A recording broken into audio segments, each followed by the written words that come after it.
നടൻ ജയസൂര്യയെ enforcement directorate വീണ്ടും ചോദ്യം ചെയ്തേക്കും.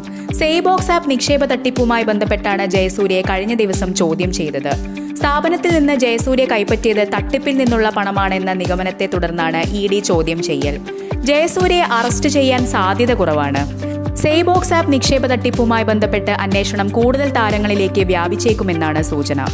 സാമ്പത്തിക തട്ടിപ്പ് നടത്തുന്ന ഓൺലൈൻ ആപ്പുകൾക്കെതിരെ കർശന നടപടികൾക്ക് കേന്ദ്ര നിർദ്ദേശം വന്നതോടെയാണ് സെയ്ബോക്സ് തട്ടിപ്പിൽ ഇഡി കേസെടുത്തത്.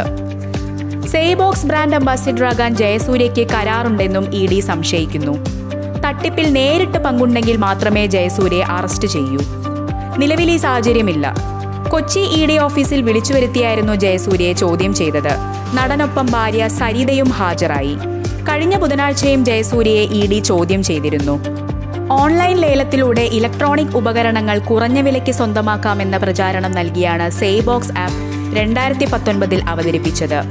നടൻ ജയസൂര്യ അടക്കമുള്ള സിനിമാ താരങ്ങൾ ആപ്പ് അവതരണ ചടങ്ങിൽ മുഖ്യാതിഥികളായിരുന്നു. തൃശൂർ പോട്ടൂർ കുറ്റൂർ MK ഗാർഡൻസിൽ താമസിക്കുന്ന വിയ്യൂർ നെടിയപ്പറമ്പിൽ സ്വാതിക് റഹീമായിരുന്നു സ്ഥാപന ഉടമ. ഓൺലൈൻ ലേലത്തിൽ പങ്കെടുത്താൽ സെയ്ബോക്സ് നൽകുന്ന വെർച്വൽ കോയിൻ പണം കൊടുത്ത് വാങ്ങണം. ഇതുപയോഗിച്ചായിരുന്നു ലേലം. സെയ്ബോക്സിന്റെ ഫ്രാഞ്ചൈസി നൽകാമെന്ന് പറഞ്ഞും സ്വാതിക് റഹീം പലരിൽ നിന്നും ലക്ഷങ്ങൾ നിക്ഷേപമായി സ്വീകരിച്ചു. മാസം 25 ലക്ഷം രൂപ വരെ ലാഭവും കമ്പനിയിൽ ഓഹരി പങ്കാളിത്തവുമായിരുന്നു വാഗ്ദാനം. തൃശൂർ കാളത്തോട് സ്വദേശി പരാതി നൽകിയതോടെ തട്ടിപ്പ് പുറത്തായി. ഇയാളിൽ നിന്ന് 21 ലക്ഷം രൂപ സ്വാതിക് റഹീം നിക്ഷേപമായി സ്വീകരിച്ചിരുന്നു. മറ്റു ചിലരും കൂടി പരാതിയുമായി എത്തിയതോടെ 2023 ജനുവരിയിൽ സ്വാതികിനെ തൃശൂർ ഈസ്റ്റ് പോലീസ് അറസ്റ്റ് ചെയ്തു.